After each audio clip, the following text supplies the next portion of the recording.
Аппарат, депутаттарды жиынға шақырыңыздар.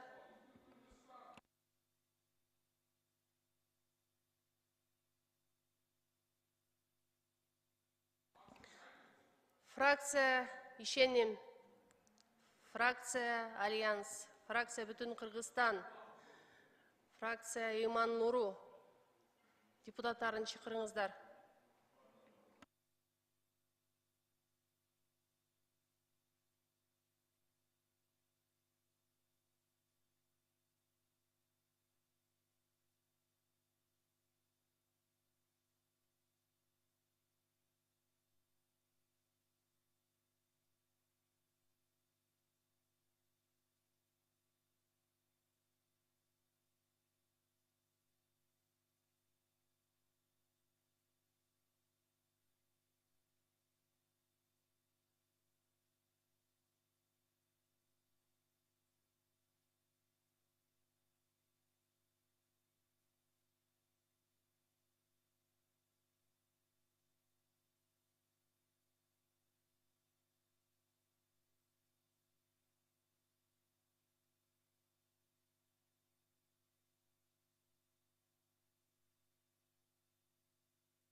Урматтуу депутаттар, залга келиңиздер.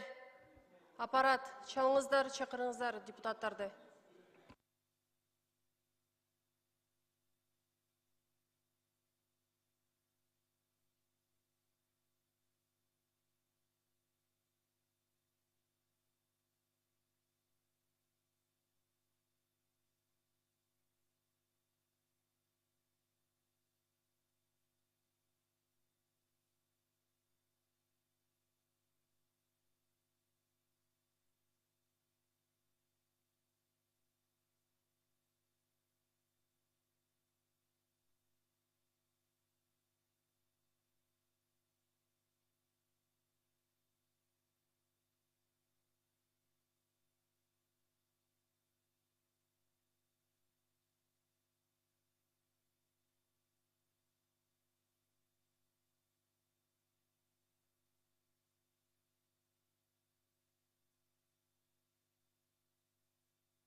Каттоодон 53 депутат өттү. Кворум бар. 7-чи маселе боюнча чакырылгандар келип отура бериңиздер.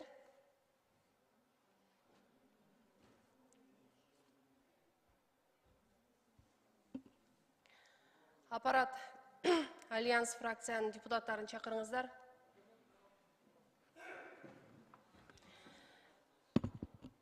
Кыргыз Республикасынын жаза аткаруу кодексине өзгөртүүлөрдү киргизүү жөнүндө мыйзамдын долбоору биринчи окууга киргизилет. Демилгечи Министрлер кабинетинин төрагасы укук тартиби, кылмыштуулук менен күрөшүү жана коррупцияга каршы аракеттенүү боюнча комитет караган. Баяндамачы Садыков Кемел Алымкулович Юстиция министрлигине караштуу жазаларды аткаруу кызматынын төрагасынын биринчи орун басары чакырылган. Конкубаева Үмүткан Ургазиевна, башкы прокурордун орун басары. Сөз сизде, Кемел Алымкулович. Рахмат, саламатсыздарбы, урматтуу депутаттар. Бүгүн биз жазаларды аткаруу кызматы Министрлер кабинети тарабынан дембеленген Кыргыз Республикасынын жаза аткаруу кодексине өзгөртүүлөрдү киргизүү жөнүндө Кыргыз Республикасынын мыйзам долбоорун жогорку кеңештин биринчи окууда кароосуна киргизип жатабыз. Бул мыйзам долбоор жазаны өтөнүш шарттарын жана тартибин жакшыртууга, соттолгондор ден соолугун короого, социалдык короого жана бийлик укуктарын ишке ашырууга, ошондой эле жазаны өтөө менен байланышкан мөөнөттөрдү эсептөө маселелердеги боштуктарды жоюуга багытталган. Урматтуу депутат, уруксат берсеңиздер, мыйзамдоого берилген негизги гана өзгөртүүлөргө кыскача токтолуп кетсем. Бул биринчиден, жалпы жана катуу режимдеги түзөтүү абактарына жаза өтөөнүн эксперименталдык режим бар, опучолгон участокту түзүү мүмкүнчүлүгү. Соттолгондорго карата түзөтүүнүн таасиринин жана кайра социалдаштыруу чаралын натыйжалуулугун жогорулатуу максатында эксперименттик опучолгон участокту түзүү бул ошол 2018-20 жылдыга карата Кыргыз Республикасынын жазык аткаруу пинцары тутумунда өнүктүрүү стратегиясында каралган. Бирок бул иш-чара ушул күнгө чейин практикага жүзүнө ашырылбай келет. Анткени колдонуудагы жазык аткаруу мыйзамдарынан тиешелүү укуктук ченемдер жок. Ошол пинцардык мекеменин ичинде атайын эксперименттик обочолгон участокту уюштуруу жолу менен мекемелерде жазаны аткаруу жана өтөө шартын жакшыртууга, соттолгондор укуктарын, эркиндиктерин жана мыйзамдуу кызыкчылыгын коргоого, алардын түзөтүүнүн жана рет социалдаштыруунун жаңы ыкмаларын изилдөөгө багытталган ар кандай пилоттук долбоорду иштеп чыгуу жана аларды сунуу үчүн шарттарды түзүү пландаштыруудабыз. Мисалы, ошол эле пилот, эксперт катарында соттолгон үчүн ар кандай реабилитациялык психокоррекциялык программалар, абактагыларга жакшыртылган турмуш тиричилик шарттарды сунуштоо боюнча акы төлөөчү кызмат көрсөтүүлөрдү жана башка пинцардык инновациялык долбоорду каралышы мүмкүн. Мисал катары. Кийинкиси, соттолгондордун түзөтүүсүнө жана кайра социалдаштырууну өбөлгө болуучу социалдык пайдалуу байланыштарды калыбына келтирүү, сактоо жана чындоого түрткү берүү максатында жаза аткаруу кодексине балдары бар жана жалгыз ата-энеси болуп эсептелген болуп саналган жалпы жана катуу режимдеги түзөтүү абактарынан жаза өтөп жаткан соттолгондорго бала менен жолугушуу үчүн эки терапка баруу үчүн зарыл болгон убакытты эсепке албаганда 7 суткадан ашпаган мөөнөткө түзөтүү мекеменин чегинен чыгуу укук берүү мүмкүнчүлүгү караган ченемдик киргизүү сунушталат. Тактама маалымат катары кетсек, азыркы учурда ошондой категория соттолгондор мекемелерде 60га жакын соттолгон бар. Мында кошумча белгилүү кетчү нерсе, урматтуу депутаттар, жаза аткаруу кодекси ошол 97-бересине ылайык төмөнкү соттолгондорго ушундай укуктар берилбейт. Бала менен жолукканга сыртка чыгуу. Бул өмүр бою эркиндигин ажыратылгандарга, террорчулук мүнөздөгү экстремисттик багыттагы, уюштурган топтун же кылмыштык коомдоштук курамындагы кылмыштар үчүн, оор жана өзгөчө оор кылмыштар үчүн, жаза өтөө мезгилинде жасаган атайын кылмыштар үчүн жана кээ бир башка кылмыштар үчүн жазаны өтөп жаткан соттолгондорго. Кийинкиси, ден соолугу мүмкүнчүлүктөрү чектелүү соттолгон адамдардын мамлекеттик социалдык коргоо болгон укуктарын ишке ашырууну камсыз кылуу максатында ден соолугунун мүмкүнчүлүктөрү чектелүү адам деп таанууга муктаж болгон соттолгондорду медициналык, социалдык экспертизаны өткөрүү үчүн шарттарды түзүүдө мекемелердин администрациянын жоопкерчилигин күчөтүү сунушталууда. Азыркы учурда, урматтуу депутаттар, түзөтүү мекемелерде 18-19 соттолгон ден соолугунун мүмкүнчүлүгү чектелүү деп таанылышы керек. Бирок алар майыптыгына күбөлөндүрүүдөн же кайра күбөлөндүрүүдөн өтүшкө эмес. Ошондуктан мамлекет тарабынан кепилдик берилген социалдык жөлөк пулдарды, компенсацияларды жана кызмат көрсөтүү алууга мүмкүнчүлүккө ээ болушпайт. Анткени ден соолугу мүмкүнчүлүк чектелүү деп адам эсептөөнү аныктай турган медициналык социалдык экспертиза жазаны өтөө жеринде жүргөн адамдарга жүргүзүлбөйт деп ченемдик укуктук актыларда көрсөтүлгөн. Ошондуктан азыркы учурда тиешелүү мыйзам алдындагы актылар долбоорун иштеп чыгуу үчүн жазаларды аткаруу кызматы эмгек социалдык камсыздоо жана миграция министрлиги менен түзүлгөн жумушчу топ ишин жүргүзүүдө. Кийинкиси бул соттолгондордун билим алуу мүмкүнчүлүктөрүн кеңейтүү. Жазаларды аткаруу кодексинин 23-бересине ылайык соттолгондор мыйзамдарга берилген тартипти негизги жалпы жана орто жалпы, башталгыч жана орто кесиптик билим алууга укуктуу. Ошол эле учурда иш жүзүндө окууну каалаган соттолгондордун саны аз санда болушу эске алуу негизинде баардык түзөтүү мекемелерде жалпы билим берүү мектептерин же класстарын түзүү максатка ылайык эмес деп эсептейбиз.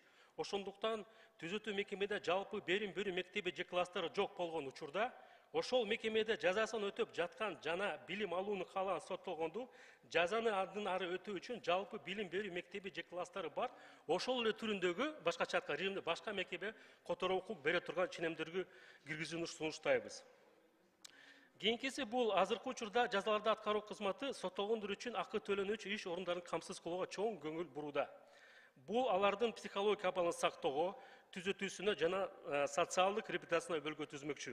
Бирок азыркы колдонуу жаза аткаруу кодекси өмүр бою эркиндигин ажыратууга соттолгондор эмгекке тартылбайт деп көрсөтүлгөн. Ошондуктан бул беренеги өзгөртүүлөр киргизүү менен Biz ömür boyu эркиндик ажыратууга соттолгондорду азыркы күндө алардын саны 367 адам акы төлөнүүчү эмгекке тартуусун сунушталууда. Урматтуу депутаттар, Мыйзам долбоору бул Жогорку Кеңештин укук тартип, кылмыштуулук менен күрөшүү жана коррупцияга каршы аракеттик боюнча комитет биринчи окуусуна каралып концепция жактырылган. Мен өзүмдүн кыскача баяндамамды аяктадым. Эгер мага суроолор болсо жооп берүүгө даярмын. Чоң рахмат. Колдоп берүүңүздү өтүнөбүз. Рахмат. Урматтуу депутаттар, мыйзам долбоору боюнча суроолор барбы? Сөз Талиева Камила Абдуразаковнада.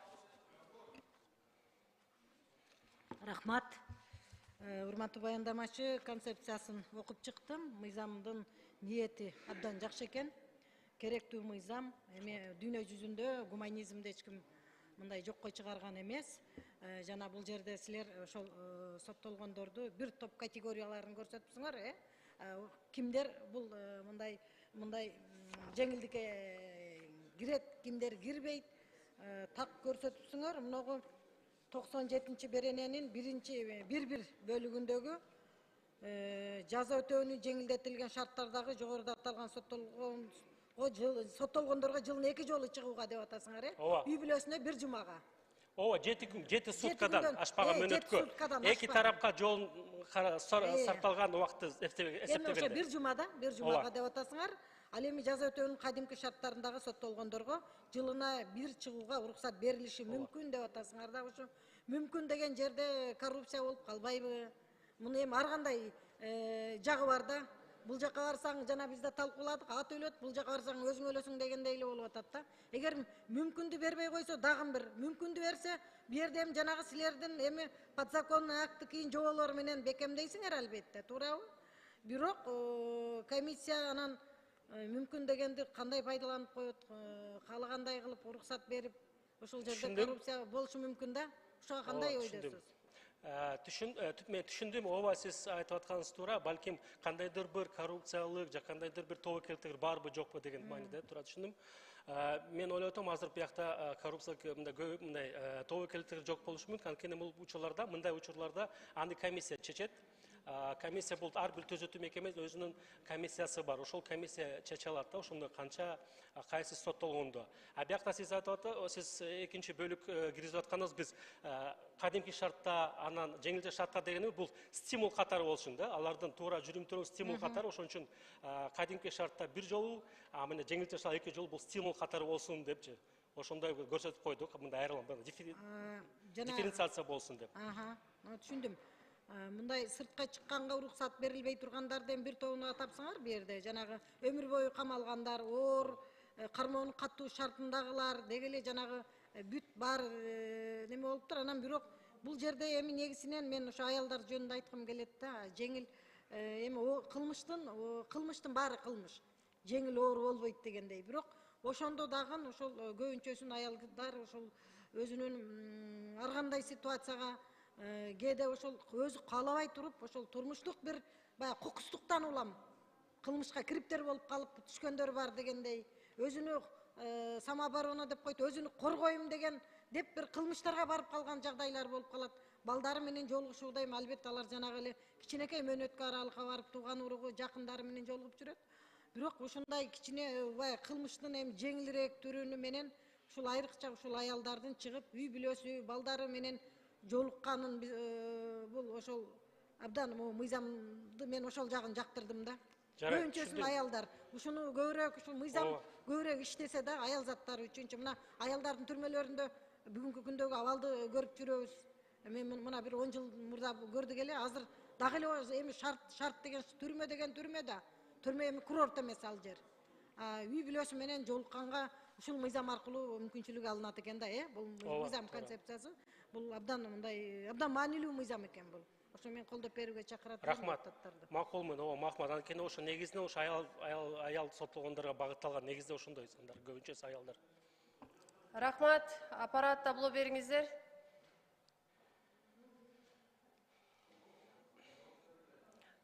Сөз Бекешев Дасан Далабаевичте. Вы мне объясните, что такое экспериментальные тюрьмы? Где и как вы хотите экспериментировать, потому что определение вы здесь не даете, непонятно, что это такое. Дастандова, сұрағыңызға рахмат. Эксперименталдық режим деп, рұқсат берсеңіз, сіз расми сұрау беріңіз, расми тілде жауап береді. Экспериментальный режим мы здесь подразумеваем как изолированный участок в одном учреждении, который создан в качестве, где могут в качестве эксперимента реализовываться различные пилотные проекты касательно условий содержания, касательно реабилитационных программ, которые могут быть с осужденным разного психокоррекционного характера. Вот такого рода. То есть в каждом учреждении, не в каждом, но в необходимости. Вы же когда писали, вы же предполагали, как это будет работать. Вы скажите, вот ваши мысли, вот как вы предполагаете, что это будет экспериментальная тюрьма? Это что это такое? Там мягкие условия, либо это платная тюрьма? Что это будет? Нет, вот это будет, мы как это представляем, что это будет в одном учреждении, скажем, в исправительной колонии общего режима, определяется создается один изолированный участок, скажем, одно общежитие огораживается, да, там на 50, там, прям на 100 человек, примерно, ну, возьмем 50 осужденных, да, где будет реализовываться в качестве те программы, которые мы апробируем реабилитационного характера с осужденным, программы реабилитационного характера, психокоррекционного программы, например, да. Либо, ну, там различным, либо там создание улучшенных материально-бытовых условий. То, что до этого говорил, что, например, то есть вы всех заключенных вы хотите поделить, вот эти плохие, это хорошие, и нет, достаточно. Кому-то благосклонные условия создавать. Не то, что это же в качестве эксперимента, чтобы апробировать, чтобы не сразу применять это все на все исправительную уголовно-исправительную систему, а именно только попробовать, апробировать, насколько это эффективно, насколько это правильно. Вот в этих целях. То есть смысл не идет, чтобы там именно делить. Например, в законодательстве написано, что, например, осужденные, проходящие реабилитационную программу, они должны уже содержаться изолированно от остальной массы осужденных. То есть это в законодательстве тоже предусмотрено. То есть мы... Ну, пока непонятно. Было бы хорошо, если понять, за чей счет это все будет, весь эксперимент. За счет уголовно-исполнительной системы. Понял. Тогда вот вы предоставляете гуманные условия для посещения, да, чтобы могли выезжать осужденные лица, которые содержатся у нас в колонии общего режима и строгого режима, правильно? Как контроль будет вестись? Вот если он по пути где-то потерялся, и вообще вот вы сейчас это же практикуете? Как это работает? Вот были ли случаи, что сбегали, не приходили вовремя? Не будет ли здесь коррупции, что кто один раз в журнал записал, другой раз не записал, а выпустил просто так за деньги? Здесь, Дастан Далабаевич, спасибо за вопрос. Здесь идет речь о осужденных, которые отбывают наказание в колониях общего или строгого режима, и имеющие детей, при этом являющиеся единственным родителем. То есть да, но вы сейчас это практикуете же? Нет, это новая норма. Вы будете практиковать? Мы планируем это практиковать. А как вы будете тогда искать его, если он вдруг потерялся? Или совершил преступление, сбежал? Дастан Иванович, для этого в каждом учреждении создана комиссия, которая принимает решение, скажем, определять, да, может ли он, да, с учетом его тяжести совершенного преступления, отношения к совершенному преступлению, то есть признание вины, раскаяние, его примерное поведение, можно, ну, конечно, семейное положение. После этого будет приниматься решение комиссии. А в целях для того, чтобы еще минимизировать какие-либо коррупционные риски, мы сейчас работаем над внедрением, практически уже завершили, я надеюсь, до конца года, над внедрением электронной системы классификации, оценки рисков и классификации осужденных, где будут в электронной системе оценивать степень исправления. Я, знаете, чего боюсь? Вот переживаю за что? Я переживаю за то, что эти лица могут либо совершить преступление, это одно из моих переживаний, и второе переживание то, что на этом сотрудники ГСИН смогут делать деньги.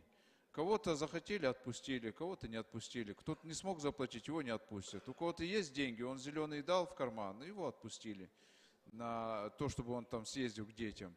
Вот тут же нету критериев, вот же самая главная проблема.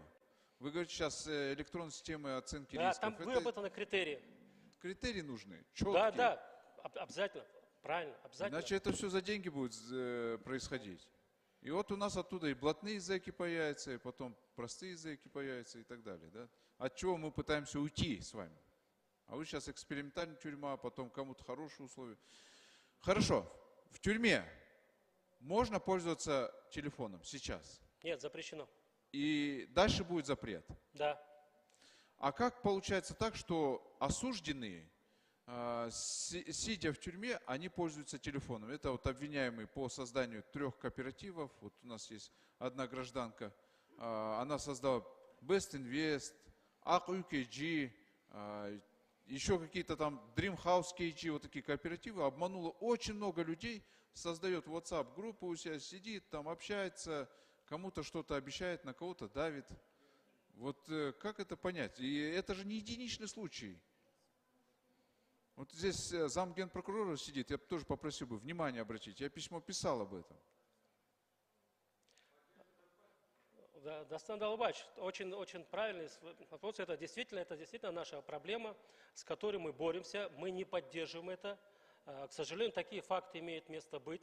Но мы вместе с тем мы проводим на непрерывной основе постоянную работу по искоренению этого.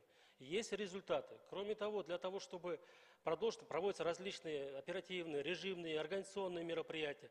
Регулярно изымаются телефонные аппараты, наказы сотрудники.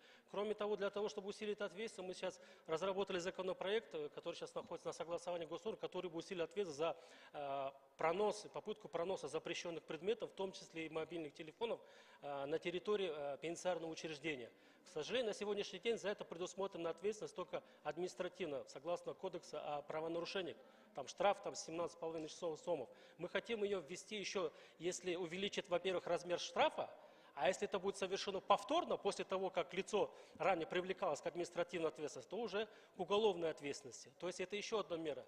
Я хотел бы это отметить, что мы работаем в этом направлении, Дастан Ильич, но, к сожалению, как вам сказать, есть и предатели в наших рядах. Говорит о том, что мы бессильны, я бы не сказал, потому что когда перед предательством... Рахмат. Рахмат. Кейинки сөз Самаков Кубанычбек Карганбековичте. Рахмат. Урматтуу Кемел Алымкулович, азыр бул силердин иш аракетиңердин баарысы тең ошол соттолгон адамдарды кайра баягы нормальный жашоого алып келиштин амалы да туурабы? Исправительные учрежденияларда колония особого строгого режима, изолированный участок с экспериментальным режимом деп атпайсыздарбы?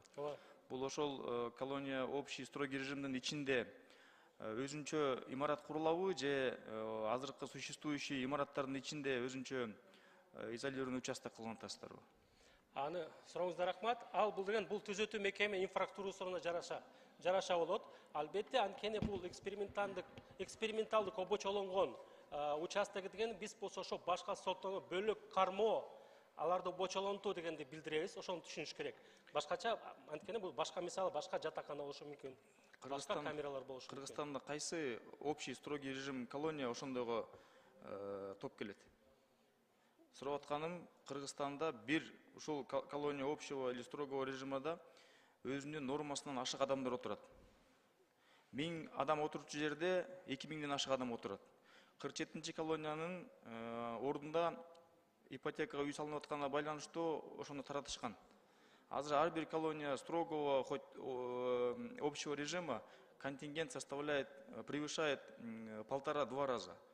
Ошондой инфраструктурасы жок жердин ичине кантип силер изолированный участок жасаган атасыздар? Рахмат. Биринчиден мен мындай маалымат катары айтып кетейин. Азыркы учурда сиз бир аз адашкандырсыз. Азыркы биздин мекемелерде кээ бирлерде мекемелер сандары мисалы 1000ге жакын болот, бирок лимиттен алар ашкан жок. Превышение лимита жок. Лимиттен ашып кеткен жок. Бирок андан тышкары кайсы мекемелер деп атасыз? Мисалы азыркы Беловодскийде 16-чы мекемеден капиталдык ондо түзөө иштери жүрүп атат. Ошол жакта ошону да карасак болот. Андан тышкары Базар Коргондо жаңы 10-чу түзөтүү мекемеси жакынкы арада ошол бүт баары курулуп, жаңы бойдон ишке берилет. Мисалы ошол жерде болушу мүмкүн. Андан биринчи шаардын ичиндеги жайгашкан биринчи тергөө изолаторду шаарды көчүргөндөн кийин жаңы имарат курган ошол жерде курулушу мүмкүн да. Ошону карап, келечекте курула турган жерде айтып атасыздарбы? Келечекте курула турган жерлерди айтып атасыздар, туурабы? Изолированные участки будут там, где в будущем будут построены новые колонии. Ооба. Андан тышкары бул соттолгон адамдар жөнүндө тергөө абагында отургандардын абалы кандай болот? СИЗОдо билесиз 1000ден ашык киши отурат. Ал жердин каягында ушундай изолированный участок кыласыздар. Эми эми бул өзү инфраструктурасына жараша болот да. Эми бул биз ошол өзгөртүүлөрдү киргизип атканда биз мүмкүнчүлүк түзүү деп киргизип атабыз. Жок, болгону 2 СИЗО бар Кыргызстан боюнча, Ош сөзсүз менен милдеттүү Бишкекте. деп. Ошол мисалы үчүн Бишкектин ичинде кайсы жеринде кандай кылып изолированный участок кыласыздар? Тергөө абагында отургандарга бул тиги распространяться этеби же только осужденныйларгабы? Жок, бул биякта киргизип атканы бул только соттолгондор үчүн. СИЗО болбойт, туурабы? Азыр бияка СИЗО кирбейт, ооба. Андан тышкары ушул изолированный участок салганга чейин, мисалы үчүн баягы сиздерге предложение катары, жаш өспүрүм 18-20 жаштагы бала мелкий хулиганство менен соттолуп ошол тергөө абагына кирген болсо, ошол жердеги өзгөчө кылмыш кылган топтор менен кошо ошо тиги тергөө абагында камалат. Ошол жерден ар кандай воровской ойлорду, воровской идея деп коебуз, ошолорду набираться этет дагы, анан уже лагерге барганда, колонияга барганда аларды кандай оңдосоңор дагы оңдолбой калат. Ошон үчүн мындай изолированный участок салганга чейин ошол тергөө абакта отурган камералардын ичинде постатейно териштирип, бөлүштүрүп, ошол жерден отсеивать этип, ошондой воровской ойлорду набирать этпегидей иштерди алып барыш керек дейм. Ошол жагын тереңирээк карап берсеңиздер. Кыскача жооп берейин. Ооба, туура айттыңыз, бирок бир аз маалымат эскергендер. Азыркы учурда ошо мыйзам боюнча бизде бар бөлөк кармоо деген. Анын ичинде ошол жаш өспүрүмдөрдү, балдарды. Азыркы учурда балдардын баары бөлөк кармалышат. Башка тергөө изоляторунда, мисалы биринчи тергөө изоляторунда эмес. Мен баягы жаш өспүрүмдөр деп жашы жеткендерди айтып атам. Кто достиг совершеннолетия. Они сидят с теми преступниками, которые совершили более тяжелые преступления. Я знаю, что они сидят в отдельных учреждениях, но я говорю про совершеннолетних. Ошолорго көңүл бурула дейм. Рахмат. Рахмат. Кийинки сөз Чойбеков Бактыбек Каныбековичте. Рахмат, Жамиля Кубанычбековна. Кемел Алымкулович, айтсаңыз мынагу 73-чү беренин 4-чү бөлүгү. Мен кесиптештерим дагы айтып атпайбы, жалпы жана катуу режимдеги түзөтүү абактарда жана өтүүнүн эксперименттик режимин түзүлүшү керек деген сунушту берип атсыздар да. Бул жаңы түшүнүк болуп атпайбы, эксперименттик режим деген. Сиздер аныктамасын берген жоксуздар да. Ошон үчүн сиз жана жалпылап расмий тилде айтып кеттиңиз да. Сиз ошол мыйзамга көрсөтсөңүздөр болмок да, ошол жалпы аныктамасын берсеңиздер болмок. Эксперименттик режим деп биз эмне деп түшүнүп атабыз. Ошол бир түзөтүү мекемеде, жалпы же катуу режим түзөтүү мекемеде обочолонгон экспериментанттык участокты түзүү деп түшүнүп атабыз. Ошол мекеменин ичине ар бир керектүү мекеменин сөзсүз ар бир эмес, бирок керектүү учурда бир мекеменин ичинде обочолонгон эксперименттик участокты түзүү. Ошонун ичинде ар кандай эксперименттик пилоттук долбоорлорду сыноо. Бунун максаты эмне? Акча каражатын тартуу же эмне болуп атат бул? Жок, анын максаты жаңы ошол соттолгондорду түзөтүүгө, кайра социалдаштырууга, алардын кармоо шарттарын жакшыртууга, алардын укуктарын, мыйзамдуу кызыкчылыгын коргоо багыттаган ар кандай түрдөгү ар кандай долбоорлорду иштеп чыгып, аларды сыноо ошол жерде долбоорлорду.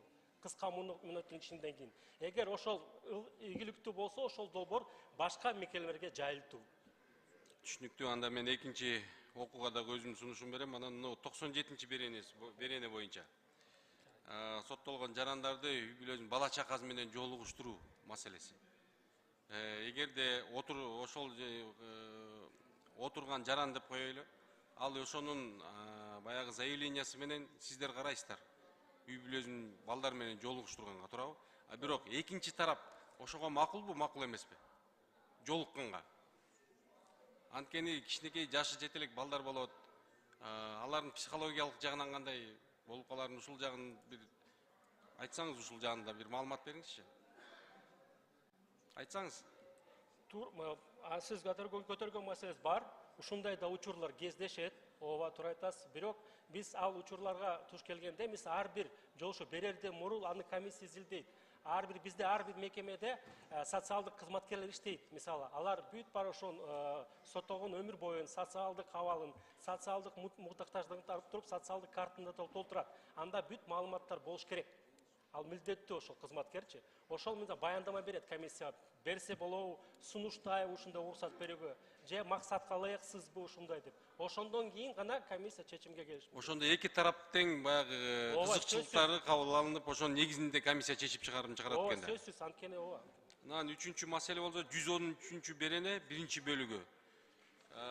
Милдеттүү түрдө негизги жана жалпы орто билим берүүнүн сиздер айтып атсыздар. Мындай ошол тийиштүү билимди керектүү жерге колонияга, башка колонияга которуу сунушун берип атсыздар да. Бул канчалык өзү негизи мыйзамдуулук? Мыйзамдуулук жагы кандай? Бир эгерде жараныбыз бир жерге мисалы Молдавановка дейбизби, же бир жерге ошол жерге соттолуп, ошол соттолгон мөөнөт өткөнгө чейин ошол жерде баягы өтүш керекпи, же болбосо башка колонияларга которо бергенге да мыйзам жол береби? Туура мен түшүндүрүп берем. Рахмат, сурооңузга рахмат. Бул мындай. Жаза аткаруу кодексинде соттолгондорду бир мекемеден ошол түрүндөгү экинчи мекемеге которуунун негиздери көрсөтүлгөн. Алар чектелүү, мисалы ооруганда, түзөтүү мекемеси жоюлганда, же кайра түзүлгөндө, же анын коопсуздугуна кооптуу болуп аткан учурларда, бирок билим алуу деген жок, билим алуу үчүн. А бизде мындай учурлар кездешет. Соттолгон окуусуну, билим алууну каалайт, бирок ошол мекемеде башталгыч класстагы мектеп же класс жок. Бирок башка мекемеде бар. Ошондуктан эгер чындыгында соттолгон билим алууну кааласа, аны ошо билим алуу, соттолгондор билим алууга тартуу бул деген ошол соттолгонду түзөтүүнү жана кайра социалдашуунун бир каражаттардын бири да. Ошон үчүн тартуу, ошон үчүн мүмкүнчүлүк берели деп атабыз да. Ошондо негизде эгер билим алууну кааласа, бул мекемеде ошол мектеп же класс жок болсо, башка мекемеге которууга мүмкүнчүлүк болсун деген. Эгерде мүмкүнчүлүк боло турган болсо, ошол жаранды ошол колониядан которбой эле ошол колонияга уюштуруп берсек болобу деген максатта айтып атам да мен. Ошол классты ачыппы? Ошол класстарды ачып. Себеби дегенде азыр класстарды ачкан бала көп деле каражатты талап кылынбайт да. Ошон үчүн ал бир жаран ошол жерге соттолгондон ал ошол жерге көнүп калат. Ал ылайыкташат, анан кийин аны баягы которгондо дагы бир ар кандай немелерге баягы дуушар болбойбу деген ойдон айтып атам да. Ооба, сиз да айткан айтыңыз туура, бирок биз ошону да изилдедик, ошол да иштедик ал багытта. Мисалы бир эки мекемеде 23 мекеме класстарды ачтык, бирок ал класстар толбой калды да. Анткени ошо билим алуу соттолгондор алар өз ыктыяры менен барышат. Ошол класстар толбой калды. Анан бул класстарды толтурбай, анан башка мекемелерде кошумча класстарды ачыш ошон үчүн экономикалык кар жагынан максатка ылайыксыз деп эсептеп атабыз. Ошондуктан болуп чыгат. Рахмат, сиздин оюңуз туура. Мен биринчи окууда колдоп берейин, экинчи окууга өзүмдүн сунуштарымды берем. Рахмат. Чоң рахмат. Рахмат. Кийинки сөз Култаева Гүлшаркан Оконовнада.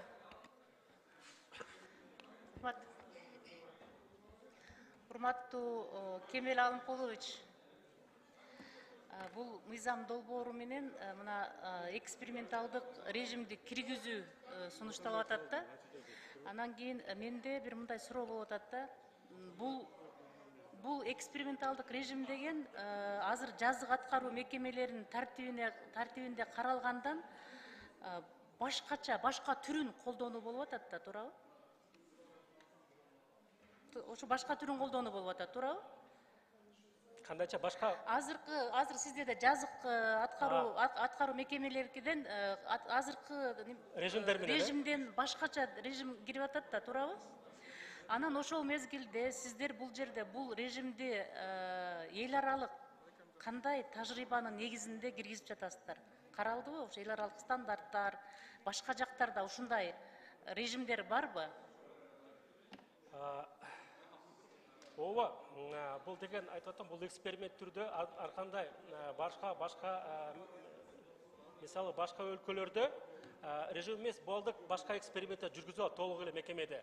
А биз оюнча ошол экспериментти мисалы жүргүзүү, сыноо долбоору жүргүзүү үчүн бир чакан участокту түзүү менен ошол жактан иштеп чыгып, эгер ийгиликтүү болсо, кийин колдонуу. Ар кандай айтып атам, ошо реабилитациялык программаларды, психокоррекциялык программаларды, ар кандай акы төлөөчү кызмат көрсөтүүлөрдү, аларды соттолгондордун материалдык тиричилик шарттарын жакшыртуу боюнча ошол эле камтыйт да. Ошолор да камтыйт бул. Мүмкүнчүлүк түзүү. Башкача айтканда сөзсүз эмес бул. Албетте ар бир мекеде түзүлүп, ар бирде режим жок, керектүү учурларда. Демек, сиздер бул практиканы башка мамлекеттерде дагы болгон үчүн алардын тажрыйбасын дагы колдонуу катарында ошо мыйзамга өзгөртүүлөрдү алып келип атасыздар, туурабы? Туура. Түшүнүктүү. Экинчи жанагы билим берүү боюнча мекемелер бир жерде жок болсо, башка билим берүү жагына алып барса болот деп жазып атпайсызбы? Ал убакта алардын ошо этапированиясы кандай болот? Бир жакта жаза өтүп атса, экинчи башка мекемеге барып окутуу кандай болуп өтөт да? Жок, ошол мекемеге жазаан өтөт, бирок ошол мектепи бар, башталгыч классы бар мекеме которулат. Бирок түрү бирдей болуш керек. Эгер аны катуу тартипте болсо, катуу тартиптеги, жалпы тартип болсо, жалпы тартиптеги мекеме. Өзүңүздөрдүн приказыңыздар, өзүңүздөрдүн ички неме менен эле которуп кое бересиздерби? Бул жакта мекеме жок, окуп ала турган, башка жакка барып окуш керек. Жок, азыр ошол норманы киргизип атабыз, Мыйзамда жок. Которулат деп эле коюпсуздар да? Башка мекемеде окуса болот деп. Жок, ошол мүмкүнчүлүгү бар болбогондо, билим алууга мүмкүнчүлүгү жок болгондо деп. Аларды, мисалы, кармоо шарттарына таасир этип калбайбы? Жок, алар режимине таасир этпейт. Бирок өзүнүн ыктыяры менен болуш керек да. Бул дагы бир шарт, өзүнүн ыктыяры болуш керек. Түшүнүктүү. Мен дагы азыр акыркы суроом сизге мындай болуп атат да, азыр мына ушу жаза аткаруу жакты жана ошондой эле мына жакында эле мына Адилет министрлиги тарабынан бир реформа кылыш керек деген бир ойлорун айтышканда, бул жанагы пробация менен колония поселениянын экөө бири-бирин кайталаган функция болуп атат, система болуп атат депчи. Ошол азыр кандай болуп атат? Кандай келечекте кандай пландарыңыздар бар? Негизи сиз кандай дейсиз, оюңуз кандай? Ушуга кошуласызбы? Анткени мына пробация өзүңүздөр белги болгондой, мына браслет менен эле сиздер көзөмөл кылып, надзор кылып коюп атпайсыздарбы? Ошондуктан канчалык деңгээлде бул келечекте ишке аша турган маселе? Азырынча бул маселе боюнча юстиция министрлиги тарабынан, юстиция министринин аянтчасында жумуштуу топ түзүлгөн. Ведомстволук жумуштуу топ түзүлгөн. Анын ичинде ошол пробация департаментинин өкүлдөрү, жаза аткаруу кызматынын кызматкерлери жана кайтаруу жана коштоп департаментилер кызматкерлери да кирген ошол жакта. Азыр ошол азыр жумушчу топ өзүнүн ишин жүргүзүп, сунуштарды чыгарат. Азырынча андай эч кандай бир чечим кандай эртерээк, бир аз эртерээк. Ойлор бар, бирок бир аз эртерээк. Рахмат. Рахмат. Рахмат. Кийинки сөз Сулайманов Кундузбек Кошалиевичте. Рахмат, Жамиля Кунучбековна. Кемел Алымкулович, 97-ci birinide bir подпунктунда жалпы жана катуу режимдеги түзөтүү абактарында жазасын өтөп жаткан балдары бар, жалгыз ата эне болуп саналган соттолгондорго бала менен жолугушуу үчүн эки тарапка баруу үчүн зарыл болгон убакытты кошпогондо кайсы эки тарапка барбаганда?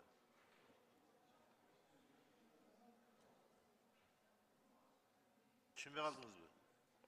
Так, аягын укпаган, кечирим сурайм, жакшы. Кундуз Кошалиевич, аягын суроонун. Эки тарап кошпогондо убакыт. Жок, сиз жакшылап уксаңыз. Жалпы жана эки тарапты биз эки жол. Тияка жана бир тарапка жана экинчи тарапка үй бүлөсүнө баласына жолугушуу жолу менен сарптаган убакыт, анан кайра мекемеге кайтып келүү боюнча ошол убакытты эсептейбиз. Кошпогондо. Ошол убакытты эсептегенде 7 сутпаган ашык эмес. Бул биринчи маселе. Экинчи маселе. Ошол катуу режимдеги адамдардын соттолгондугун, кылган кылмышын жакшы түшүнөсүз да, кандай адамдар катуу режимге, строгий режимге кетет. Туурабы? А эгерде ошондой уруксатты алып барып, анан дагы бир кылмыш кылса эмне болот анда? Бу жерде эч кандай жазмапсыңар ал жөнүндө. Ким жооп берет ал кылмыш кылгандыгы үчүн? Жакшы болбой атат. Жок, андай тобокелдиктер жок. Кундуз Кошалиевич. Кандай жок тобокелдиктер? Ал силерге айтпайт да, мен ушуну кылмыш кылам деп айтпайт да силерге, мисалы үчүн. Туурабы? Ошентип сұранып кетти, мен балам бар эле окуй, же ата энем бар эле карыган деп кетти, бир жолу жылдар. Ал ошого планировать этип барып кылмыш кылган болсо ким жооп берет ага? Туура, эми Кудус Кушалевич, эми биз буларды изилдейбиз бартак. Эми таптакыр тобокел жок дегенден эми алыс болуш керек албетте. Бирок анын үстүнө иштеш керек да. Эми аларды таптакыр ошону тобокел бартып аларды кое бербей жаап койгондо, эми анткени бул деген бул түзөтүүнүн кайрат сатылоочтордун мотиви да, мотивациясы болот да, түрткү берет аларга. Ошондой социалдык байланыштарды түзүү, калыбына үй бүлөсү менен байланыштарды калыбына келтирүү, сактоо, күчөтүү деген ошон үчүн албетте эми ошондуктан башка ошол эле беренен башка бөлүмдө көрсөтүлгөн кайсы категория соттолгондорго берилбейт. Мисалы ошо өтө оор кылмыш жасагандар үчүн берилбейт мисалы. Кемел Алымкулович, сиз мындай майны уруксаңыз, Рахмат. строгий режимге кимдер соттолушу мүмкүн? Строгий режимге. Кылмыштын оордугуна жараша соттолот. Туурабы? Ооба. Значит, оор кылмыш кылгандыгы үчүн ал строгий режимге кетет. Оор өтө оор кылмыштар үчүн берилбейт ошондой уруксаттар. Жазып атпайсыңар бул жерде чымынакей. Оор жылына бир жолу, жөнөкөйлөр бир жолу, эки жолу деп. Жок, башка ошо бербейт. Астында башка бөлүмдө көрсөтүлгөн. Ошо мыйзамда бар. Биз киргизген жокпуз. Азыр эле колдонууга кодексте бар ошол. 97-беренесинде көрсөтүлгөн. Сиз докладыңызды окуп атканда дагы мен сиздин окуп атканыңызга жакшы түшүнгөн жокмун. Себеби дегенде сиздин кыргызча окуганыңызга бир аз канааттанган жокмун биринчиден. Экинчиден сиз өзүңүз дагы муну кыргызча түшүндүрө албай атасыз. Кеңеш Алымкулович, Кемел Алымкулович. Ошондуктан сиз мындай бир маани уруксаңыз, жалпы жана катуу режимдеги түзөтүү абактарында жазасын өтөп жаткан балдары бар, жалгыз ата эне болуп саналган, соттолгондорго бала менен жолугушуу үчүн, эки тарапка баруу үчүн зарыл болгон убакыт кошпогондо деп атат. 7 суткадан ашпаган мөөнөткө түзөтүү мекемелеринин чегинен чыгып кетүүгө уруксат берилиши мүмкүн деп атат. Туурабы? Туура. Ошону сурап атам мен сизденчи. Эгер чыгып барып 7 күндүн ичинде 7 күнгө чейин алса уруксатты, 7 күнгө чейин барып дагы кылмыш кылса, ким жооп берет ага? Соттолгон жооп берет, ана уруксат берген кишинин ана күнөөсүнө жараша жооп берет. Бирок аны көөрөдөн мурун комиссия иштейт, социалдык кызматкерлер иштейт, аны талдайт, билдирме жасашат. Строгий режимди жөнүнө койсоңор болмок да, ушу строгий режимди жөнүнө койсоңор болмок. Биринчи окусын Конечно Конституциясын колдойбуз, экинчиден мен да сунушумду берем өзүмдүкүн. Рахмат. Рахмат. Кийинки сөз Абдибаева Сарахан Нышановнада. Жок. Аталган мыйзам долбоору боюнча суроо жооптор аяктады. Кемел Алымкулович, ордуңузга отура бериңиздер. Комитеттин корутундусун окуу үчүн укук тартиби, кылмыштуулук менен күрөшүү жана коррупцияга каршы аракеттенүү боюнча комитеттин төрагасынын орун басары Жакышев Русланбек Шергазиевичке сөз берилет.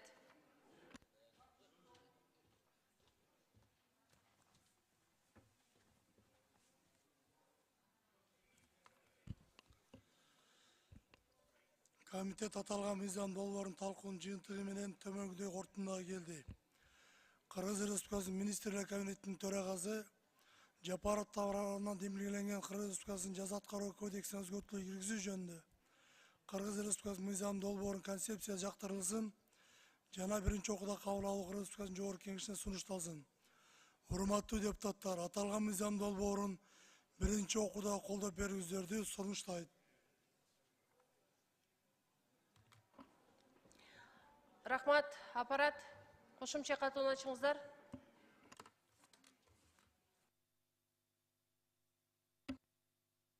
Каттоодон 77 депутат өттү. Урматтуу депутаттар, мыйзам долбоорун биринчи окууда добушка коем, добуш бериңиздер.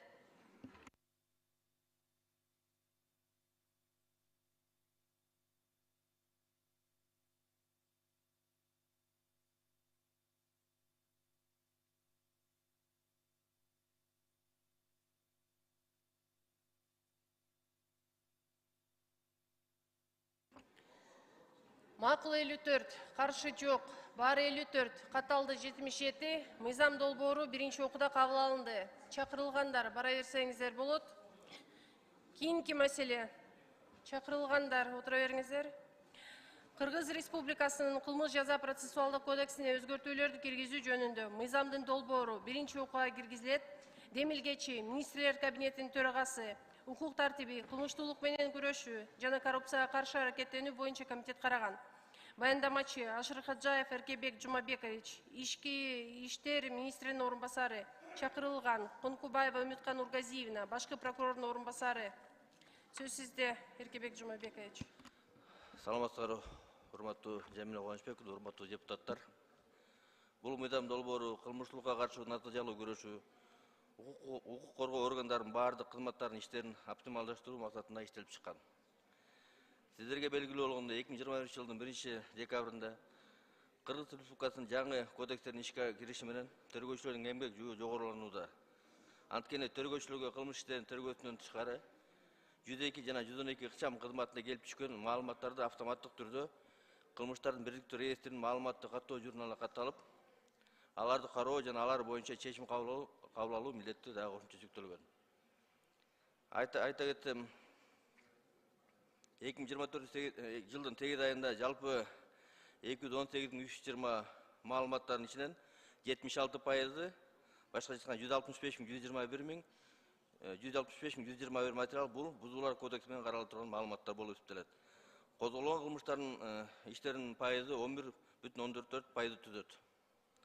Ошол себептен Кыргыз Республикасынын кылмыш жана процессуалдык кодексинин төмөнкүдөй өзгөртүүлөр сунушталып жатат.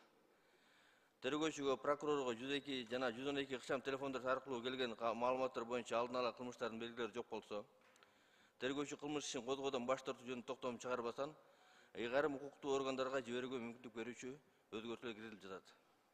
Бул өзгөртүү милициянын аймактык ыйгарымдуу өкүлү тарабынан өз алдынча материал чогултуп, бузуулар кодексинин негизинде чечим кабыл алынат.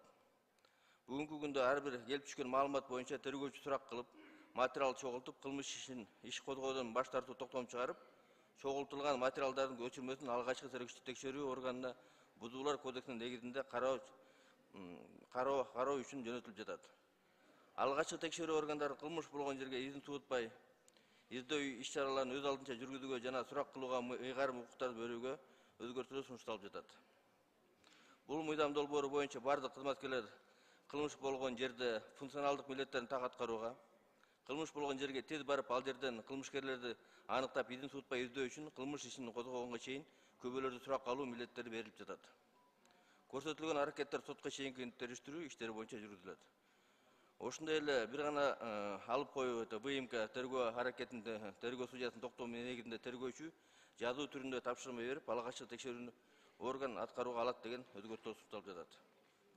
Бул мыйзам долбоорун кабыл алуу республикалык бюджеттен кошумча каржылык чыгым алып келбейт. Урматтуу депутаттар, аталган мыйзам долбоорунун концепциясын комитеттин отурумда колдоп, аталган концепциясын биринчи окуудан колдоп берүүнү суранам. Көңүл рахмат, суроолор болсо жооп берүүгө даярмын. Рахмат. Аталган мыйзам долбоору боюнча суроолор барбы? Жок. Сиз ордуңузга отура бериңиздер. Комитеттин корутундусун окуу үчүн укук тартиби, кылмыштуулук менен күрөшүү жана коррупцияга каршы аракеттенүү боюнча комитеттин төрагасынын орун басары Жакышев Русланбек Шергазиевичке сөз берилет. Комитет төмөнгүдөй корутундуга келди. Кыргыз Республикасынын министрлер кабинетинин төрагасы Жапаров тарабынан демилгенген Кыргыз Республикасынын кылмыш жаза процессуалдык кодексине өзгөртүүлөр киргизүү жөнүндө Кыргыз Республикасынын мыйзам долбоорунун концепциясы жактырылсын жана биринчи окууда кабыл алуу Кыргыз Республикасынын жогорку кеңешине сунушталсын. Урматтуу депутаттар, аталган мыйзам долбоорун биринчи окууда колдоп берүүңүздөрдү суранат.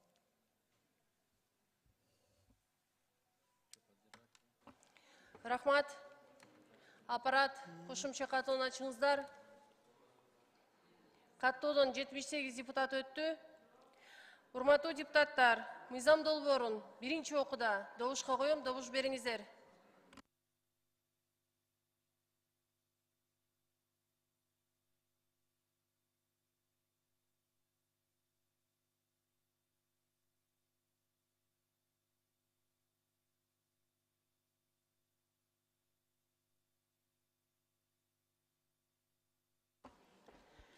Макул 62, каршы жок, бар 62, каталды 78, мыйзам долбоору биринчи окууда кабыл алынды.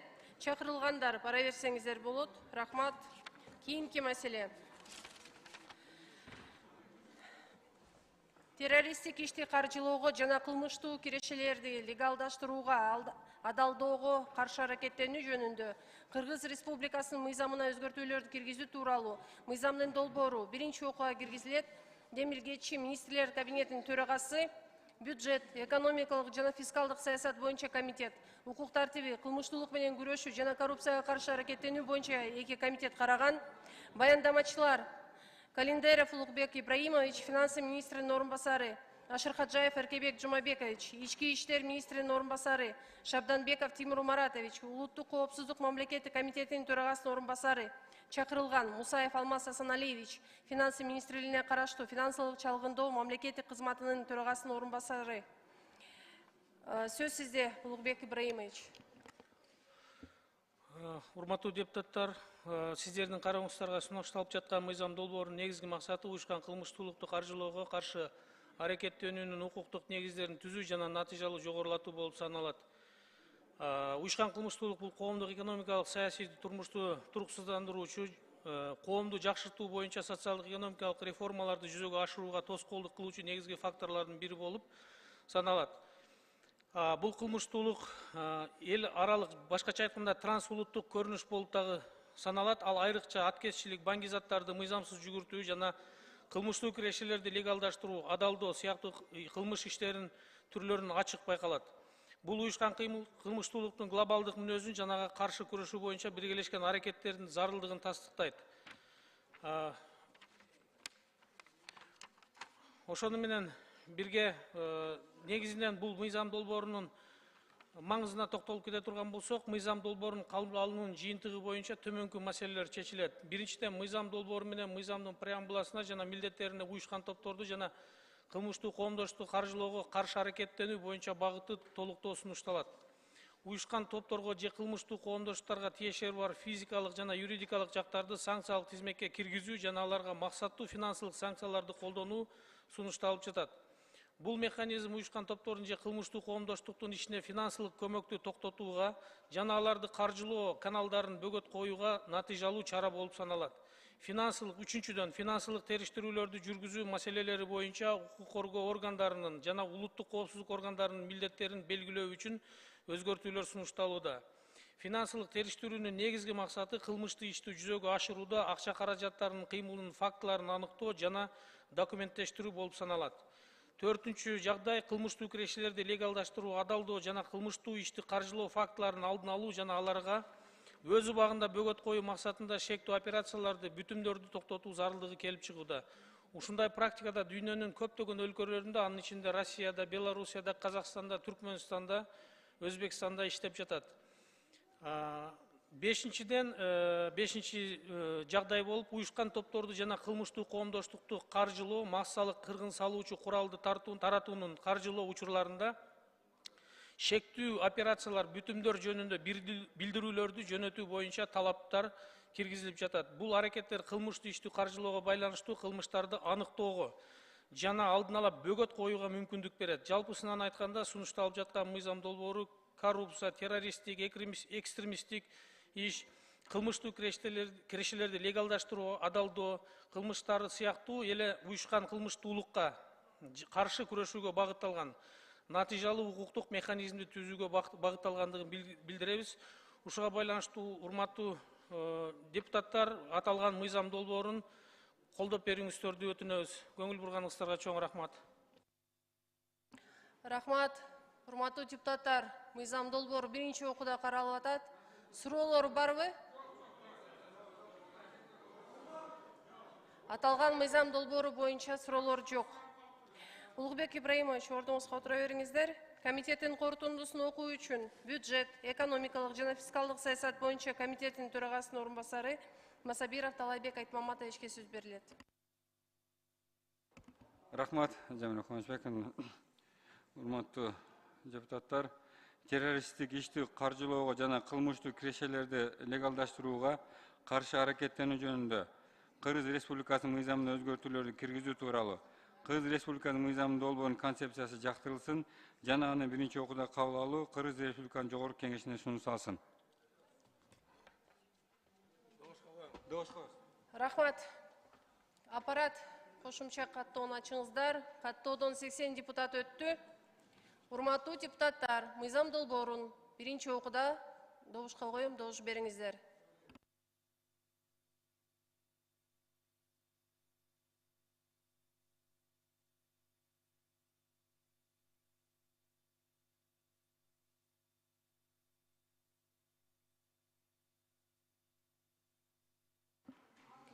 Макул 71, каршы жок, баары 71, каталды 80, мыйзам долбоору биринчи окууда кабыл алынды.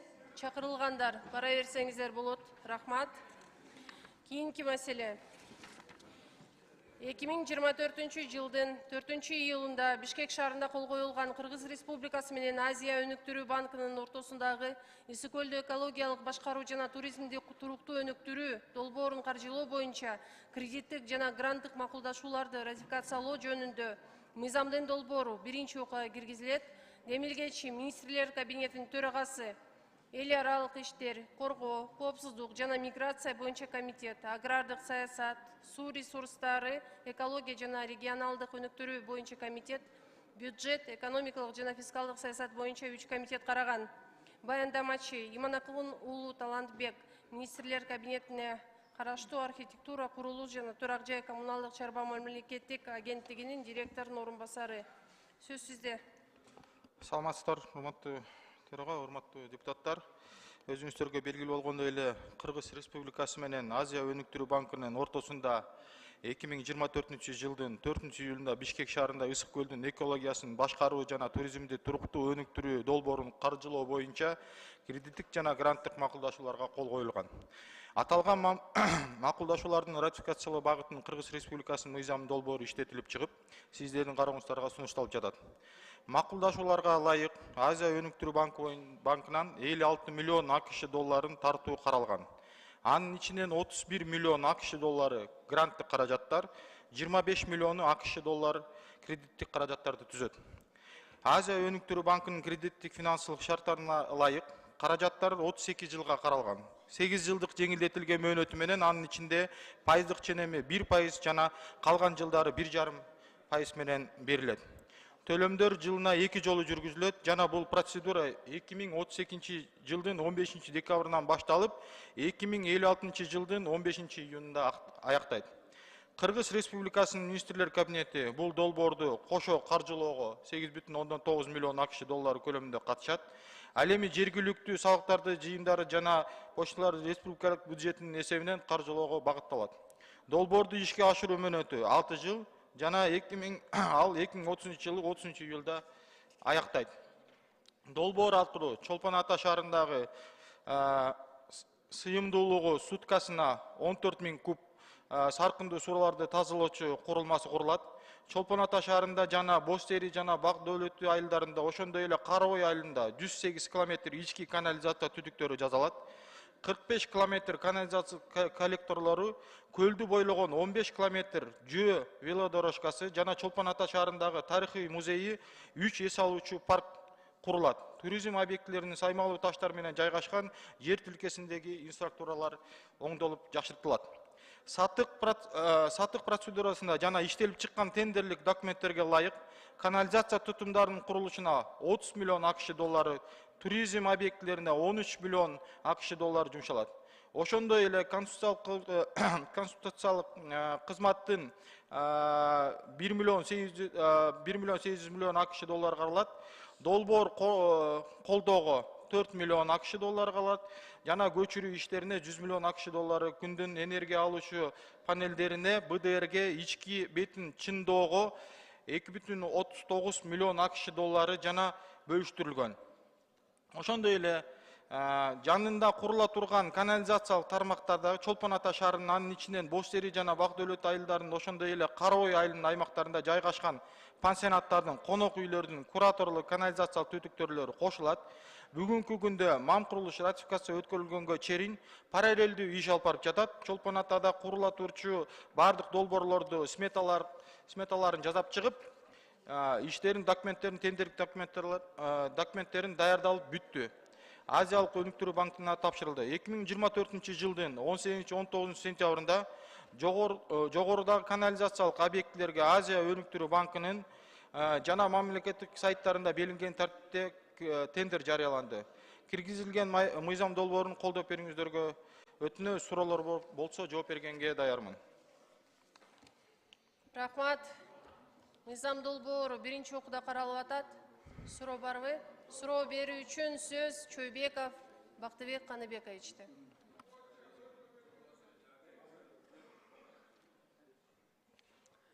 Рахмат, Жамиля Гончбековна. Талант мырза, айтсаңыз, ушул очистительный сооружение курулуп калса, ушул канча гектар жерди элейт? Кайсы жерден элейт?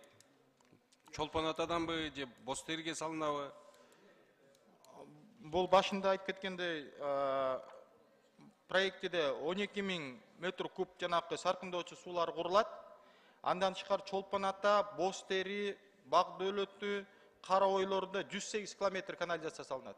Мен түшүндүм, ошо саркынды сууларды тазалоо үчүн станциянын көлөмү канча болот? Мен билген себеби дегенде Таласка да ушундай салыш керекпиз да, ошондо канча гектар жерди ээлейт деп атам да ушу станция. Азыр проекттин директору жооп берип койсунчу, уруксат берсеңиз. Уруксат берсеңиз, мен жооп берип коем. Жооп бериңиз. Долбоордун башчысы 14.200 куб сыйымдуулугу. Ээлеген жери 16-18 гектар болуп атат. Ошо эски эле очистный сооружениянын үстүнө курулат. Чолпон Ата шаарында. Ошону жаңыртасыздарбы же кайра ошону модернизация кыласыздарбы? Жаңы болобу бул? Жаңыртабыз, жаңы болот, туурабы? Сиздер Кудай буйруса салып калсаңыздар, ошол жерге санаторийлер, ошол жерде калктар, ошол сиздердин канализацияңыздарга кошулуу үчүн шарттар кандай болот? Анан ошол тарифтер көтөрүлөбү, көтөрүлбөйбү? Бул ошол жерде биз проектке 4 калктуу конуш кошулат. Бостери, Бактуу Дөөлөтү, Чолпон Ата, Карабой. Анан ушул калктуу конуштарда турган бүт пансионаттар, азыр 45 пансионат бар экен, чоң пансионаттарды алып атабыз. Ошолордун баары кошулат. Ошол үчүн мынау жаңы бул Кыргызстанда эң биринчи жолу курулуп атат да. Эң биринчи жолу ушундай татаал сооружение курулуп атат, тарифтерди жаңыдан иштелип чыгат. Ошого могу жерге биз тарифти саясат иштегенге акча каражаттан карап атабыз. Тариф кичине өзгөрөт. Тариф ошондо өзгөрөт, өйдөрөк жагын өзгөрүлөт. Анан кошулуу системасы кандай болот? Карапайым элге сиздер санаторий айтып атсыздар, алар коммерческий структуралар, алар кошулганга абдан баягы тыйыны бар кошулуп кетет. Карапайым эл кантип кошулат ушуга? Баягы Газпромдун кебетесин кийбейсизби деп атам. Жок, карапайым эл бүт баары бекер болот. 4 айылга 4 калктуу конушка чейин бүт баары бекер. Только пансионаттар гана кошулганга техник уставдын негизинде акча төлөйт. Анда жакшы. Анан кийинки суроом, сиздер мына 56 миллион деп атасыздар. 31 гранттык, 25 кредиттик деп. 25 кредиттикке сиздер четкий определение берип атасыздар. Акчасы кайсыл тармактарга кетет. Парк салабыз деп атасыздар, бана башка велодорожка кылабыз деп атасыздар. 31 миллион гранттын кетишинин мындай определениялары жок экен да, мындай ратификацияны карасам бул каяка кетет? Жооп берип коеюн. Бардыгы 6 позициядан турат. Биринчиси жумуштар жана жабдуулар, бул оборудованияга 43 миллион 890 миллион 90 миң акш доллар кетет. Канализация тутумдарын жасоого 30 миллион 300 миң сом кетет.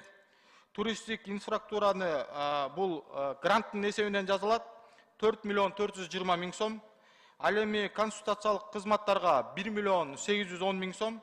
Долбоордун ишке ашырууну колдоо боюнча 4 миллион 980 миң доллар каратылат. Көчүрүү боюнча 100 миң акш доллар калат. Сиз мага 23 миллиондукун айтып атасыз, туурабы? 23 миллиондун кредиттик акчасын распределениясын айтып атасыз. 31 миллион доллардын распределениясы барбы дейм? Гранттык.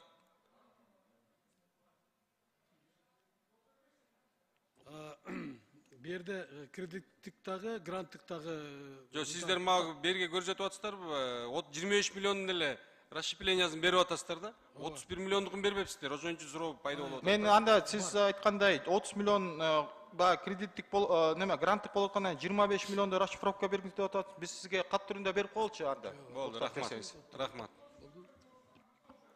Рахмат. Аталган мыйзам долбоору боюнча башка суроолор жок. Талантбек мырза, отура бериңиздер. Комитеттин корутундусун окуу үчүн эл аралык иштер, коргоо, коопсуздук жана миграция боюнча комитеттин төрагасы Примов Улан Бердибаевичке сөз берилет. Рахмат. Кыргыз Республикасы мыйзам долбоорунун концепциясы жактырылсын жана Кыргыз Республикасы Жогорку Кеңешине биринчи окууда кабыл алууга сунушталсын. Рахмат. Аппарат кошумча катууну ачыңыздар. Катуудан 82 депутат өттү. Урматтуу депутаттар, мыйзам долбоорун биринчи окууда добушка коем, добуш бериңиздер.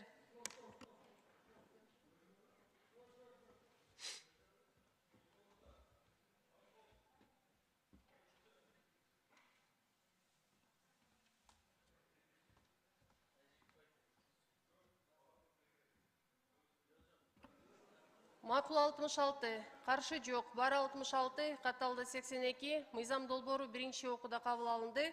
Чакырылгандар бара берсеңиздер болот. Рахмат. Кийинки маселе. 2024 жылдын 19 апрелинде Астана шаарында кол коюлган Кыргыз Республикасы менен Казакстан Республикасынын ортосундагы бирлик мамилелерин тереңдетүү жана кеңейтүү жөнүндө келишимди ратификациялоо тууралуу мыйзамдын долбоору биринчи окууга киргизилет. Демилгечи министрлер кабинетинин төрагасы эл аралык иштер, коргоо, коопсуздук жана миграция боюнча комитет караган. Баяндамачы Имангазиев Алмаз Кулубекович, тышкы иштер министринин орун басары. Сөз сизде.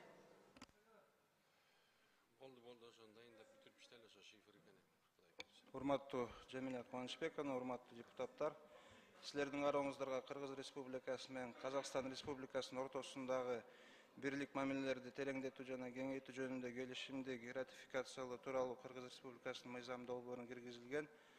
Бул макулдашууга документтерге белгиленгенде 2024 жылдын 19 апрелинде Астана шаарында Кыргыз Республикасынын президенти Садыр Нуркожоевич Жапаровдун Казакстан Республикасына расмий сапарына алкагында кол коюлган.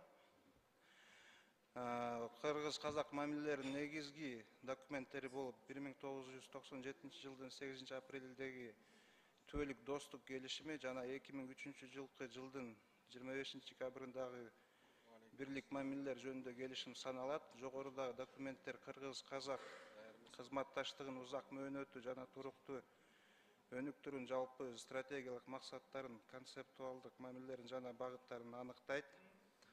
Ошол эле учурда жогоруда аталган документтерге кол коюлгандан бери 20 жылдан ашык убакыт өттү жана бул документтердин бир катар жоболор бүгүнкү күндүн реалдуулугун эске алуу менен жаңылоого муктаж.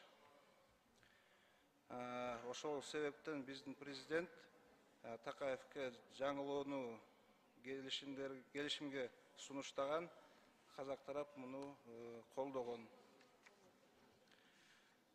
Бүгүнкү күндө жалпысын айтканда ратификацияга киргизилген келишимдин эң негизги максаты кыргыз-казак бирлик мамилелерин мындан ары тереңдетүү жана кеңейтүү.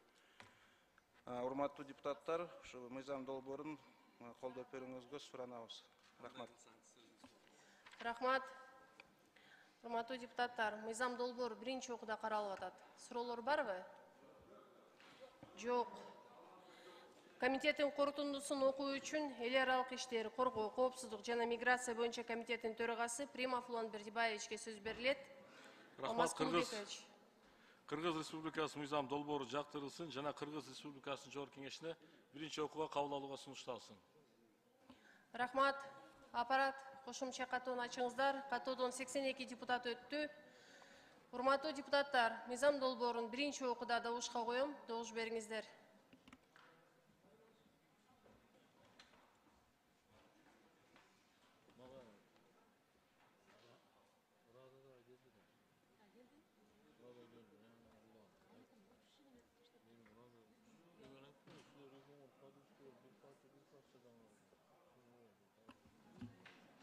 Макул 64, каршы жок, бар 64, катталды 82.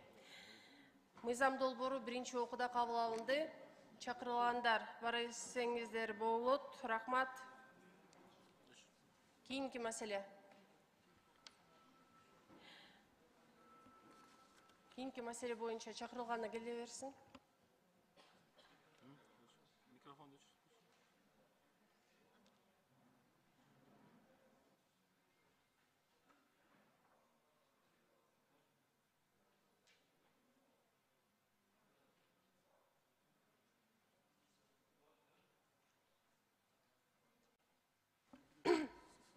Кыргыз Республикасынын Жогорку Кеңешинин 2024 жылдын 11 сентябрындагы номер 2343-7 токтому менен түзүлгөн макулдашуу тобу тарабынан иштелип чыккан Кыргыз Республикасынын айрым мыйзам актыларына жер участоктарын которуу, трансформациялоо жөнүндө суга тайдоо жерлерин, жарактуу жерлердин башка категорияларына жана түрлөрүнө которууга, трансформациялоого мораторий киргизүү жөнүндө мыйзамдарга өзгөртүүлөрдү киргизүү жөнүндө мыйзамдын макулдашылган варианты. Агрардык саясат, суу ресурстары, экология жана регионалдык өнүктүрүү боюнча комитет караган. Баяндамачы Калыбаев Майрамбек Макулбекович, министрлер кабинетине караштуу жер ресурстары, кадастр, геодезия жана картография боюнча мамлекеттик агенттигинин директорунун орун басары. Сөз сизде. Саламатсыздарбы, урматтуу төрага, урматтуу депутаттар. Кыргыз Республикасынын Жогорку Кеңеши тарабынан 2024 жылдын 6 июнунда Кыргыз Республикасынын айрым мыйзам актыларына өзгөртүүлөрдү киргизүү жөнүндө Кыргыз Республикасынын мыйзамы кабыл алынган. Бул мыйзамга Кыргыз Республикасынын президенти тарабынан сын пикирлер берилип, макулдашылган редакцияны иштеп чыгуу үчүн Кыргыз Республикасынын Жогорку Кеңешине кайтарылган.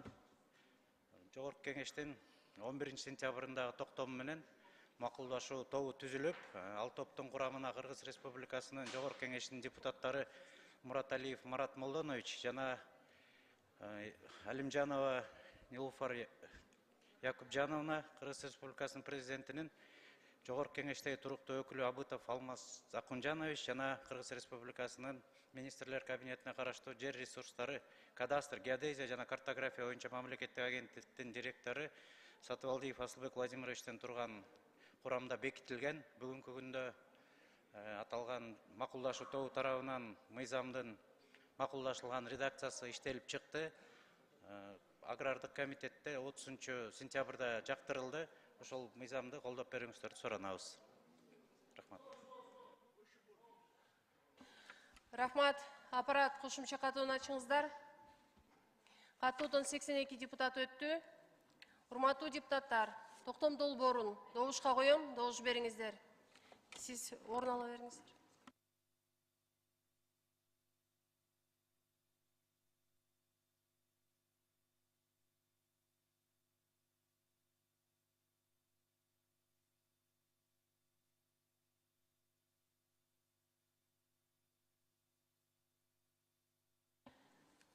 Макул 66, каршы жок, бар 66, каталды 82, токтом долбоору кабыл алынды. Рахмат.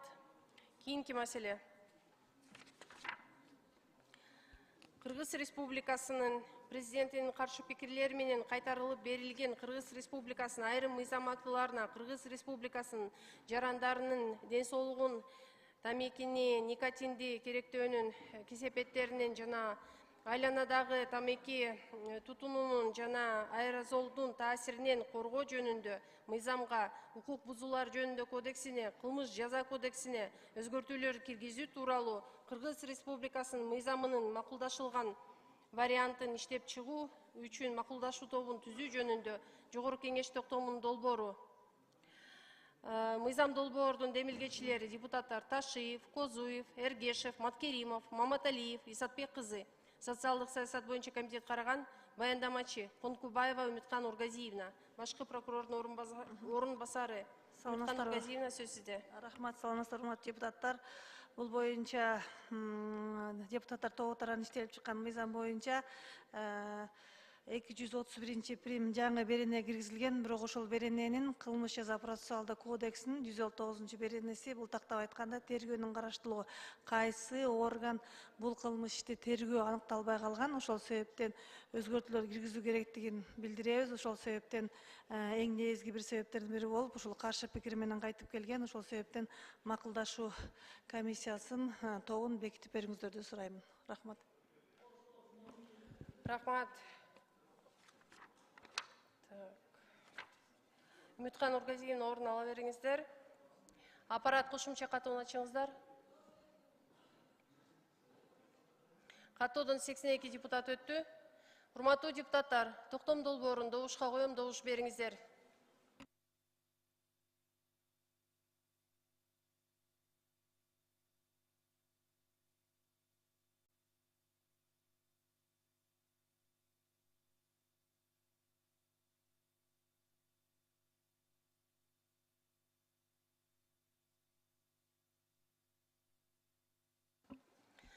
Макул 66, каршы жок. Баары 66, катталды 82, токтом долбоору кабыл алынды.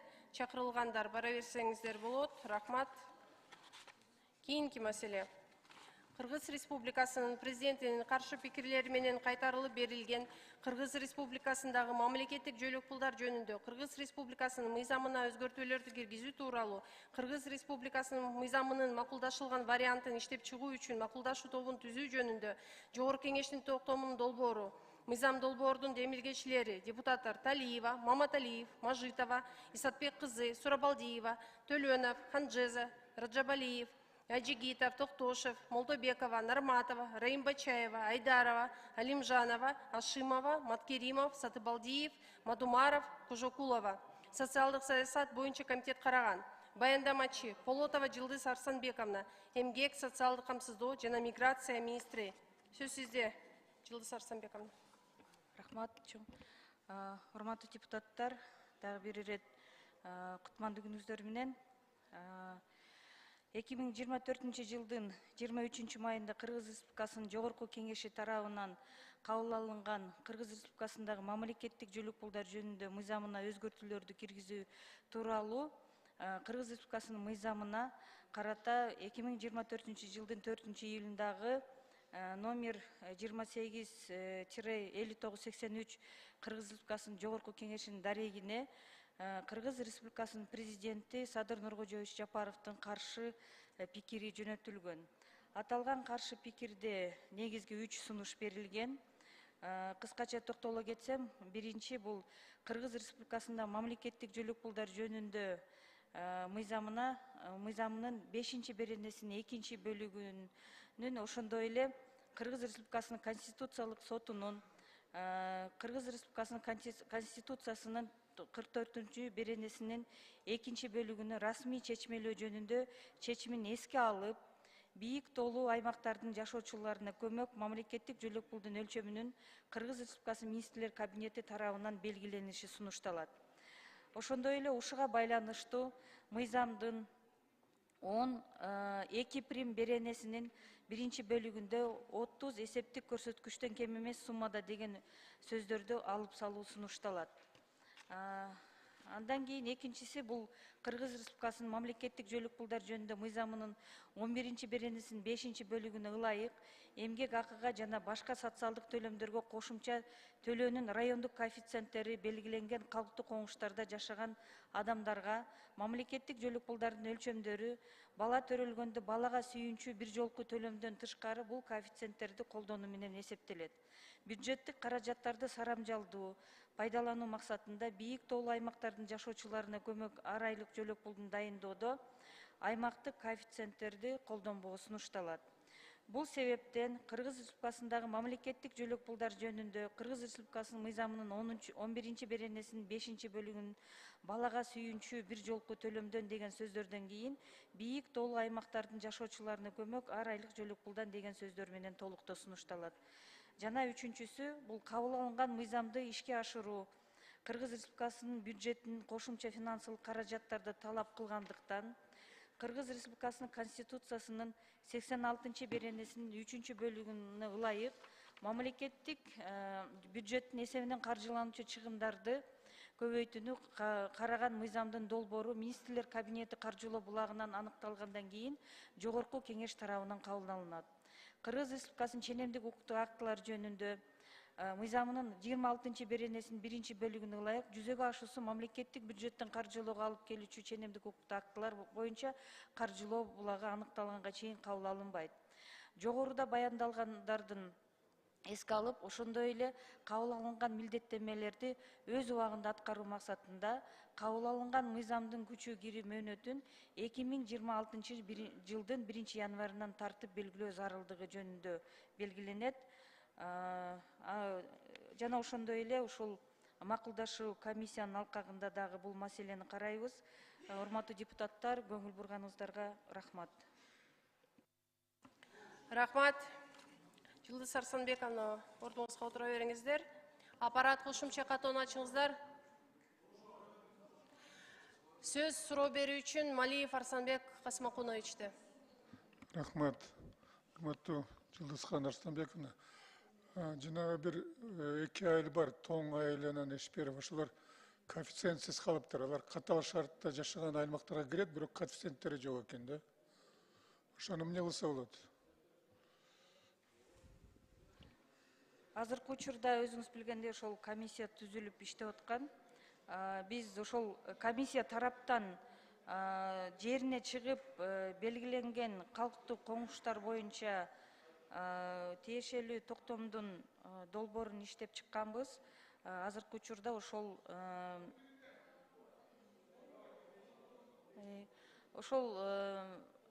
токтомдун долбоору азыркы учурда ошо макулдашуунун аягында. Бирок ошол бир 2 айыл калып калыптыр, ошолордо эмне кылып киргизебиз деген сөз да, коэффициенттеринчи.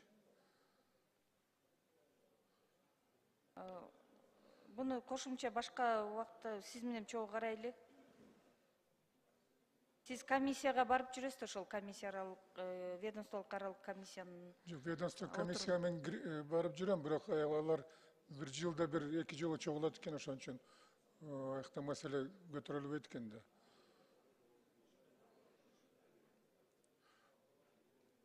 Комиссиянын кароосунда ал маселелерчи. Азыр комиссия карап атат. Анда ошол экен маселени киргизип коесузбу ошол комиссияга? Сизге жазуу түрүндө маалымат берейли? Жок, мына жазуу түрүндө деп эле мына эме берип атпаймынбы? Трибунанын аркылуу берип атпаймынбы? Мына Эшперов менен тоң айылдары, 2 айылдын коэффициенти тактап бергиле деп атам.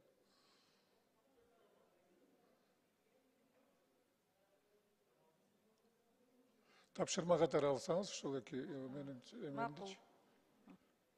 Жакшы. Рахмат. Аппарат кошумча катууну ачыңыздар. Катуудон 82 депутат өттү. Урматтуу депутаттар, токтом долбоорун добушка коем, добуш бериңиздер.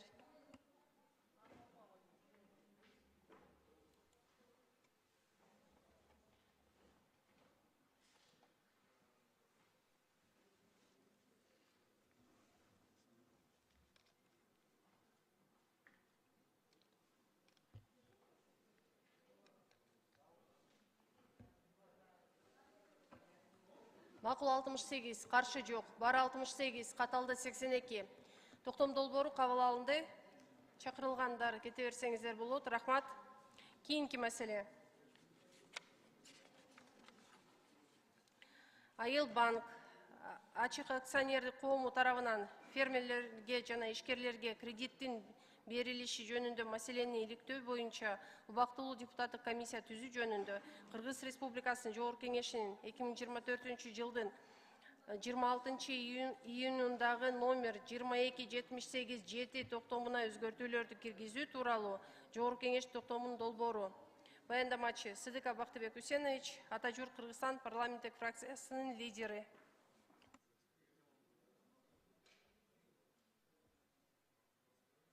Аппарат микрофонду жандырыңыздар. Сыдыков Бактыбек Үсенович экен. Рахмат, Жамиля Кубанычбековна. Урматтуу кесиптештер, комиссиянын курамынан Атажурт Кыргызстан парламенттик фракциясынан Кыргыз Республикасынын Жогорку Кеңешинин депутаты Мейкимбек Акимович Абдалиев чыгарылсын. Комиссиянын курамына Атажурт Кыргызстан парламенттик фракциясынан Кыргыз Республикасынын Жогорку Кеңешинин депутаты Саитбек Мираждинович Зулпуев киргизилсин. Токтомду колдоп беришиңиздерди суранып кетем. Рахмат.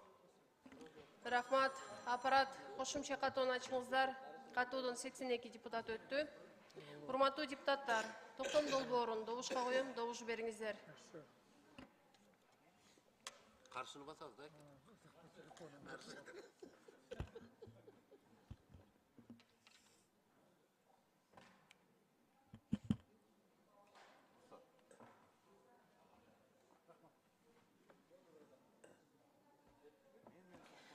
Макул 64, каршы жок, бар 64, каталды 82, токтом долбоору кабыл алынды.